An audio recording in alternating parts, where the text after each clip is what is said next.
dito sa Sweden guys ba. Social kayo lang basurero guys. Di remote pa. Tignan mo. Ganun sila katindi guys. Social dito sa Sweden.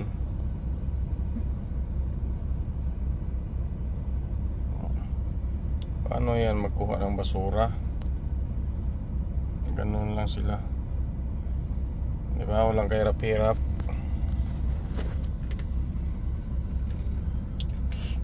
Gadahan pa rito mga English yung mga tao sa Sweden.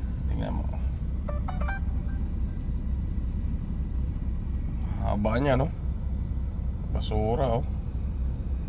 Tignan mo guys. Ganun sila dito. Tignan mo pag paano buksan.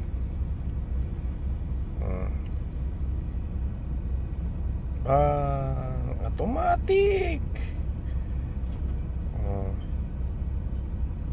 Tapos ganun na sila guys. Diba? Ayos. Sweden. Yung parkingan na nila dito guys. Ayos, oh. Buti hindi ako kasi mahilig mag-block ng ganyan eh. Kaya kung nag-block pa, paalisin ka talaga. Sira yung oras. Okay.